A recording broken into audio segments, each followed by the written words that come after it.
I want to talk to you about this character named ASAHEL. Now, this is a character most people don't even know about. Probably most people haven't read about it. If you go up to your Christian friend today at work and ask them if they've read the story about ASAHEL in the Bible, they're going to be like, I don't even know who you're talking about.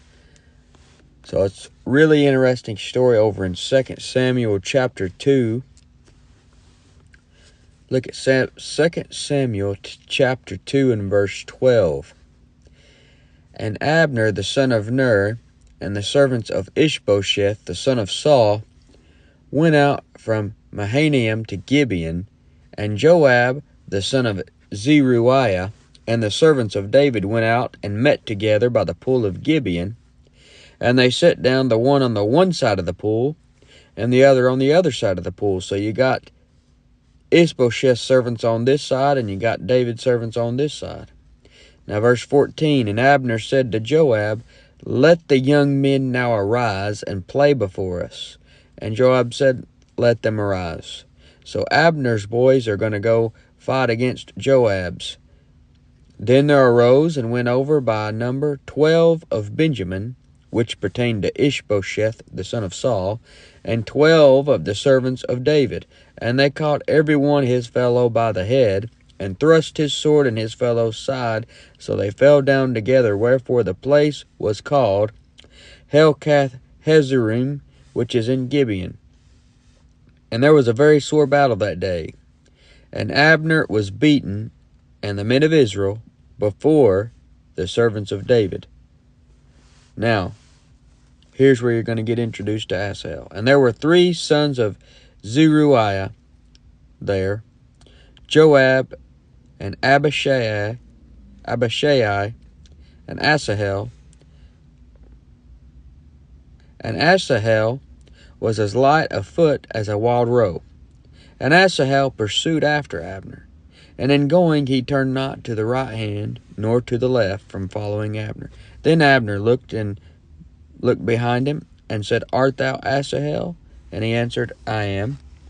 And Abner said to him, Turn thee aside to thy right hand or to thy left, and lay thee hold on one of the young men, and take thee his armor. But ASAHEL would not turn aside from following of him. And Abner said again to ASAHEL, Turn thee aside from following me, wherefore should I smite thee to the ground? How then should I hold up my face to Joab thy brother? Howbeit he refused to turn aside. Wherefore Abner with the hinder end of the spear smote him under the 5th rib, that the spear came out behind him, and he fell down there, and he died in the same place. And it came to pass that as many as came to the place where ASAHEL fell down and died stood still. Joab also and Abishai pursued after Abner, and the sun went down when they were come to the hill of Amma, that lieth before Giah, by the way of the wilderness of Gibeon. So, let's look at this ASAHEL. An interesting character. What you got here in 2 Samuel 2, 12 through 17, you got Ishbosheth's servants fight David's servants. Now, David's men beat the servants of Ishbosheth, and it was a victory for Joab, for Abishai, for ASAHEL, until ASAHEL takes off after Abner. Now, you ever heard of the saying, you need to quit while you're ahead? That's what ASAHEL should have done. But instead, he rushed in. You heard the common saying, fools rush in? Well, that goes along with this. ASAHEL was doing a foolish thing. Now, here's some things that we can pick up from this story of ASAHEL. You need to start praying while you're ahead. Just go ahead and start praying while you're ahead.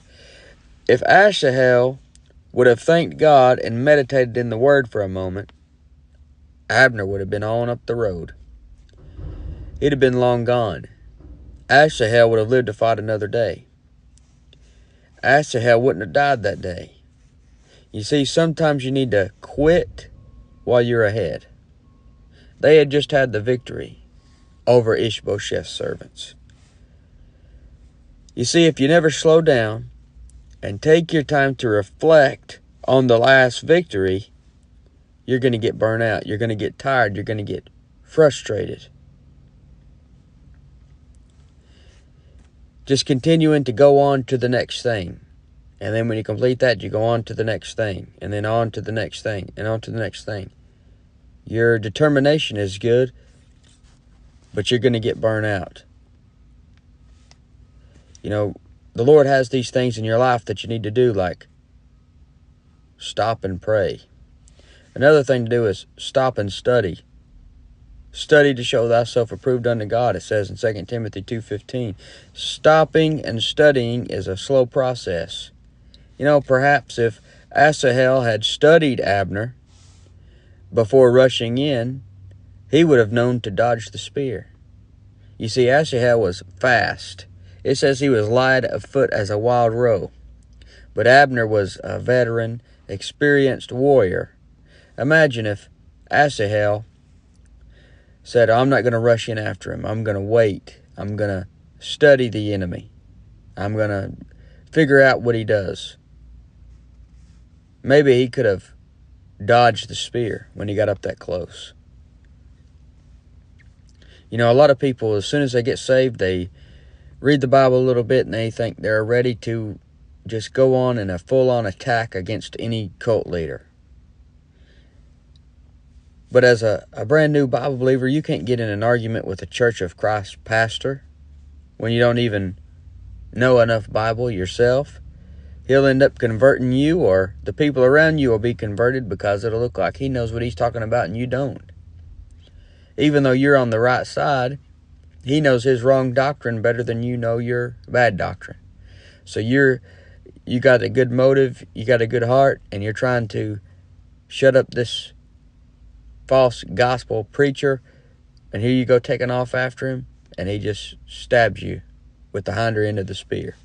You see, if you don't stop and study, you'll be ignorant of Satan's devices. 2 Corinthians 2:11. He will get you with the hinder end of the spear. So you need to stop for a moment. Start praying while you're ahead. Study to show thyself approved. These things will slow you down a little bit.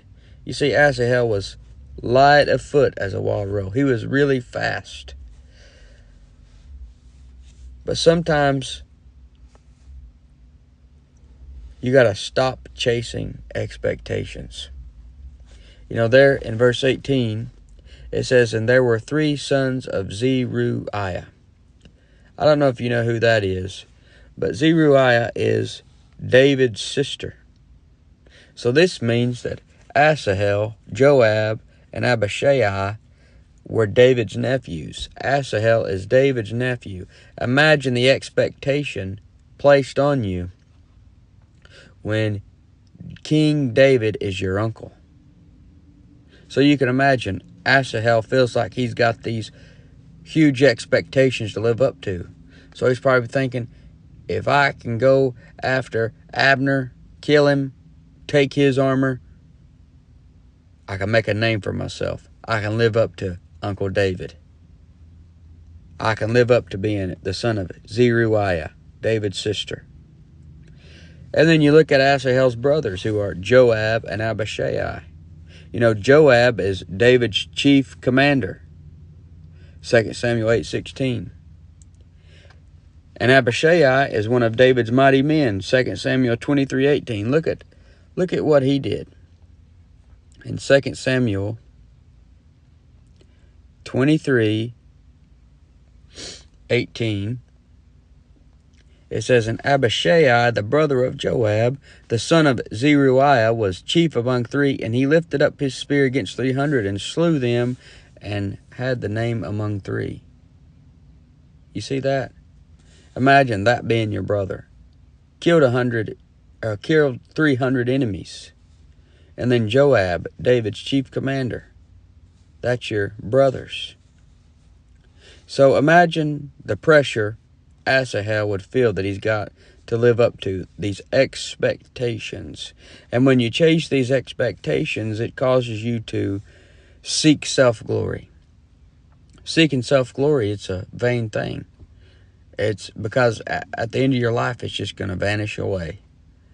You're going to get to the judgment seat of Christ, and if everything you did was for self-glory, you missed it. It's all got to be for the glory of the Lord Jesus Christ. And ASAHEL was as light of foot as a wild roe, it says. They run about 37 miles per hour, so he's super fast.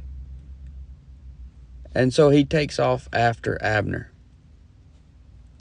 He's going to feel like he needs to live up to his gift of quickness, or speed.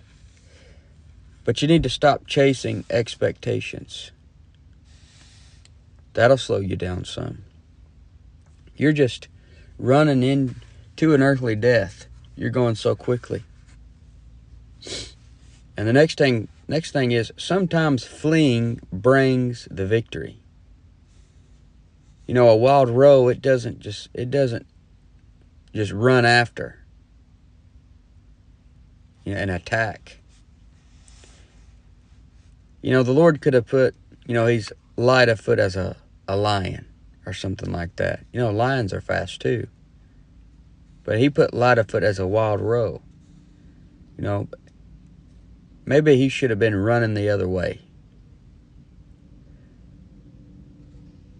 He's not a lion here that's ready to attack. Sometimes fleeing brings the victory. He'd have been better off to run the other direction. He'd have lived to fight another day. And the Bible talks about fleeing many times. Flee youthful lusts, 2 Timothy 2:22. Flee fornication, 1 Corinthians 6:18. Flee from idolatry, 1 Corinthians 10:14.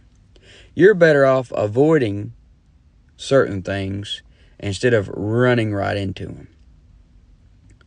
ASAHEL already got the victory here. They had took down the servants of Ishbosheth, beat them up pretty good, and they were the ones that got called out. But ASAHEL, trying to make a name for himself, he's running after Abner. There's some people you're better off avoiding instead of getting in the argument with them. You don't have to win every battle. You don't even have to involve yourself in every battle. Some battles aren't yours. And some battles you don't have to just keep fighting over and over again. Like some people you're getting in arguments with 10 times. And in Titus 3:10 it says, a man that is an heretic after the first and second admonition reject. You don't have the responsibility to just keep telling him and telling him and telling him and getting in a battle with him over and over. A wild roe is better at running away from an attack than attacking. And ASAHEL's strength became his weakness. It ran him into a premature death quickly. And you need to seek God's glory, not your own. ASAHEL is in a rush. They say fools rush in. He's in a rush to kill the enemy commander, Abner, to get his own glory. It's obviously for his own glory. And that's the big mistake here. He's trying to make himself a name. It says there in verse 19, and ASAHEL pursued after Abner, and in going he turned not to the right hand nor to the left from following Abner. Then Abner looked behind him and said, Art thou ASAHEL? And he answered, I am. The only two words ASAHEL said is, I am. And Abner said, Art thou ASAHEL? He knows his name. Just like the unclean spirits in the book of Acts. Over in the book of Acts 19:15, that evil spirit says, Jesus I know and Paul I know, but who are ye? I believe the unclean spirits know our names. And Abner knows ASAHEL's name. And I think ASAHEL was probably flattered that Abner knew his name. He knew, looking back, well, nobody else is this fast enough to catch up with me. And Asahel is glad because he's trying to make himself a name. And the only two words that he says is I am. And I think God puts certain words and phrases in the Bible for a reason. And I think that being in there shows that Asahel was relying on his own strength. Because who is the I am? Over in Exodus 3:14, it says, And God said unto Moses, I am that I am. And he said, Thus shalt thou say unto the children of Israel, I am hath sent me unto you. So I think the Lord allowing that to be put in the Bible shows that Asahel was running in his own strength. That I am is God's title. And you see, not every battle is your battle. Abner is a more experienced warrior than Asahel, and he knows it. And that's why Asahel says, And Abner said to him, Turn thee aside to thy right hand or to thy left, and lay thee hold on one of the young men, and take thee his armor. You know, pick on somebody your own size. You get any closer, I'm going to have to kill you. You can't get my armor. You can get one of these other guys' armor. I don't want to have to turn around and have to kill you. But Asahel would not turn aside from following him. And Abner said again to Asahel, Turn thee aside from following me. Wherefore should I smite thee to the ground? How then should I hold up my face to Joab thy brother? You know, I'm going to smite you to the ground, Asahel, is basically what Abner's saying. You see, Asahel needed to get more well-grounded before taking on someone like Abner. Asahel needed his brothers with him, Joab and Abishai, if he was going to take on Abner at this time in his life. Abner's warning him, I'm going to smite you to the ground. And you know, the Lord could have laid Abner into the hand of Asahel. The Lord does it all the time. He's all the time giving the bigger opponent into the hands of the smaller opponent. And he could have done that, but Asahel would have got the glory. They'd have been like, Asahel, he's light of foot as a wild roe. He chased down the great Abner, and then Asahel would have got the glory. Asahel should have waited and let the Lord do this in his own time and his own way. This way God could get the glory and not the speed of Asahel. You know, Paul says, when he's given the qualifications of a bishop, he says, Not a novice, lest being lifted up with pride, he fall into the snare of the devil, or the condemnation of the devil, in 1 Timothy 3:6. And, you know, there's a temptation there where you get lifted up in pride, and you fall into that snare of the devil, that condemnation of the devil. Abner tells him, Wherefore should I smite thee to the ground? Asahel isn't well grounded enough. He hasn't fought like Abner has. He hasn't been humbled enough. So what you're going to have to do, slow down and live to fight another day. The fast momentum of Asahel was used in Abner's favor. Most likely, Abner was nowhere near as fast as Asahel. But he's wiser, he's smarter, he's more experienced. He just turns a bit and gets him with the hinder end of the spear. Speed doesn't always get the job done. Sometimes you go slow. Sometimes you just stop completely. Sometimes you just turn around and give a jab here, like Abner does. Asahel got the wrong end of the stick, they say. He literally brought it on himself. He finally got the point, as they say. And what started out as a victory turns into a sad day for David's side here. Chasing your own glory can take you down a road where you fall into the snare of the devil, away from the help of the brethren. You see, the pursuit of your own glory is a vain thing. You need to be seeking the glory of the Lord Jesus Christ, not trying to make yourself a name. You don't want to be like the people at the Tower of Babel. And you see Abner here, he doesn't want the fight. He knows if he smites ASAHEL to the ground, he's going to have to take on Joab. He's going to have to take on Abishai. He might even have to take on King David. You know, ASAHEL's refusal to give up, his determination is to be admired, but it wasn't his fight. It says in verse 23, howbeit he refused to turn aside. Wherefore Abner with the hinder end of the spear smote him under the fifth rib. Now that's significant. The fifth rib, 5 in the Bible associated with death. Genesis 5, the first time somebody dies. Or the first time it mentions somebody dying. And now that's what the whole chapter's about. This person lived to be this many years old and he died. You know, you think about Satan, he's got the power of death. Satan's got 5 letters in it. Death's got 5 letters in it. People die in the Bible getting smote under the 5th rib.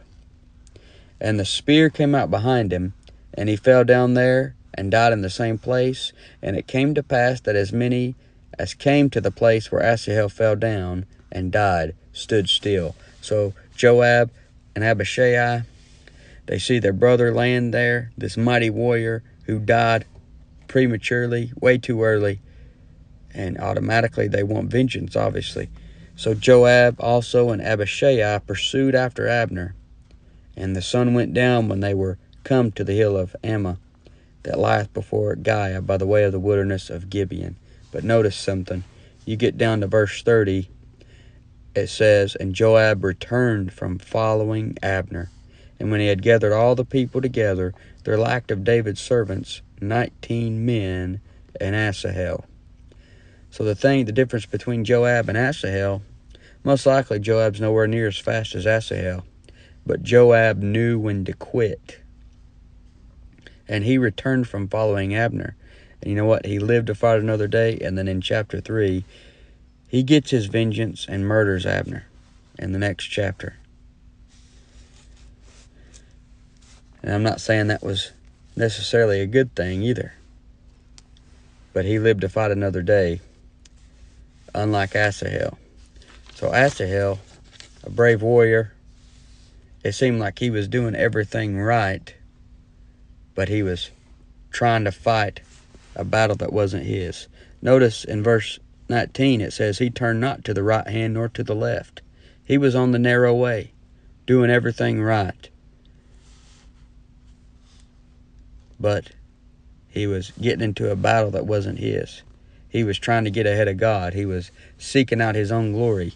Maybe you are someone that's doing everything right, you're living right, and you're going down the good and narrow way, but is everything that you're doing, are you doing it all for your glory and not for the glory of the Lord Jesus Christ? That's the question.